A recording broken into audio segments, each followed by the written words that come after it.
hanya memikirkan satu peraturan penting. Kenapa kau lakukan hari ini kalau kau bisa melakukannya besok? Bercanda, bercanda.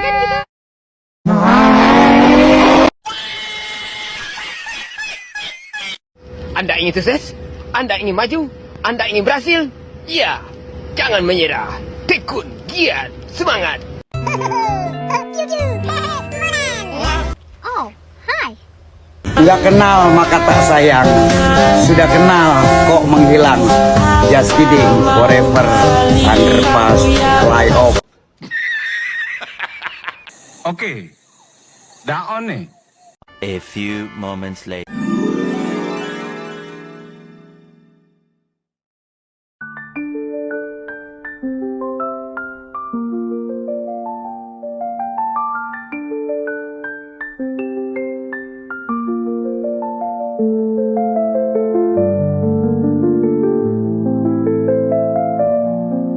Assalamualaikum warahmatullahi wabarakatuh.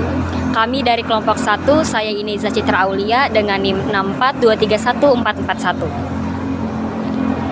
Saya Dita Pramesti dengan NIM 64231739. Saya Putri Marutu Soleha dengan NIM 64231759.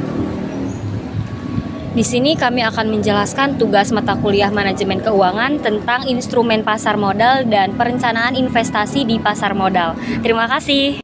Pengertian instrumen pasar modal.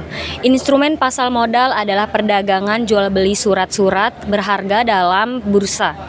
Pasar modal atau capital market layaknya pasar sebagai tempat bertemunya penjual dan pembeli, di mana penjual merupakan orang yang mencari dana, sedangkan pembeli adalah investor. Sehingga melalui pasar modal, investor selaku pemilik dana akan terhubung dengan pihak atau perusahaan yang membutuhkan modal. Kemudian mereka melakukan perdagangan instrumen pasar modal. Pengertian instrumen pasar modal syariah. Instrumen pasar modal syariah adalah perdagangan surat berharga atau efek di pasar modal dengan sistem syariah atau sesuai dengan prinsip Islam. Dalam transaksinya, instrumen ini berusaha untuk menghindari riba. Selanjutnya, ada fungsi instrumen pasar modal.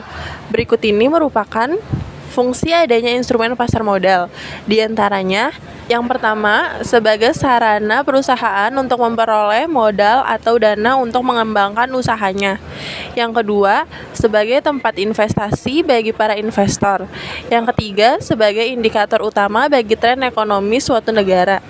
Yang keempat, sebagai alokasi sumber dana untuk masa depan. Yang kelima, menunjang perekonomian sebab menghubungkan pihak investor sebagai pemilik dana dengan pihak pemilik usaha yang membutuhkan dana. Jenis-jenis instruksi pasar modal. Ada banyak jenis instrumen pasar uang. Berikutnya yang termasuk instrumen pasar modal adalah obligasi. Obligasi adalah surat hutang yang menyebutkan bahwa investor selaku pemegang obligasi telah meminjamkan sejumlah dana pada perusahaan yang menerbitkan obligasi. Pihak yang menerbitkan obligasi harus membayar bunga dalam jangka waktu yang telah disepakati. Bunga tersebut akan menjadi keuntungan investor. Nilai obligasi berbanding terbalik dengan tingkat suku bunga. Apabila suku bunga menurun, maka nilai obligasi justru naik, sedangkan suku bunga yang tertinggi membuat harga obligasi menurun. Oleh sebab itu, investor akan berinvestasi pada obligasi saat suku bunga menurun. Sebaliknya, saat bunga meningkat, investor memiliki bank untuk menyimpan dananya. Yang kedua, ada saham. Instrumen pasar modal yang satu ini banyak sekali diminati karena saham adalah sertifikat yang menunjukkan bukti kepemilikan atas suatu aset. Walaupun investor tidak sepenuhnya memiliki kepemilikan, namun dana investor ikut dikelola oleh perusahaan yang menerbitkan saham. Mengapa investasi saham merupakan investasi jangka panjang? Karena instrumen pasar uang jenis ini sangat berpotensi untuk menghasilkan keuntungan lebih besar dibandingkan instrumen lainnya. Selanjutnya yang ketiga ada reksadana. Reksadana adalah instrumen pasar modal yang biasa dipilih oleh investor pemula atau tidak memiliki waktu untuk mengelolanya. Instrumen investasi ini akan dikelola oleh manajer investasi agar menghasilkan profit. Terdapat banyak jenis reksadana, di mana setiap jenisnya memiliki keuntungan dan risiko yang berbeda-beda. Namun, jika dibandingkan dengan saham, mengelola reksadana ini lebih mudah. Manfaat instrumen pasar modal. Dana yang diperoleh dari pasar modal dapat digunakan oleh perusahaan untuk mengembangkan bisnis.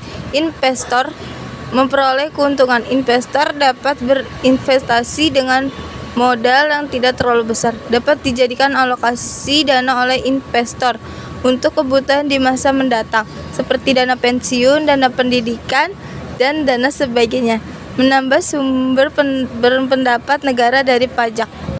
Mendorong berjalannya roda perekonomian, adanya investor yang menanamkan modal di perusahaan, membantu pengusaha melakukan ekspansi bisnis.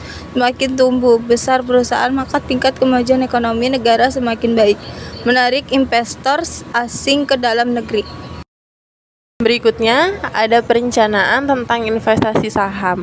Yang pertama ada tujuan investasi, yang kedua ada jangka waktu, yang ketiga ada profil resiko, yang ketiga ada alokasi dana, yang keempat ada pemilihan saham, yang kelima ada strategi investasi, yang keenam ada evaluasi dan penyesuaian.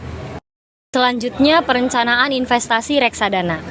Yang pertama, menentukan tujuan investasi, lalu menentukan modal awal, menentukan jangka waktu, menentukan return yang diharapkan, lalu menentukan jenis reksadana, dan memperhitungkan keuntungan, dan terakhir memantau dan mengevaluasi.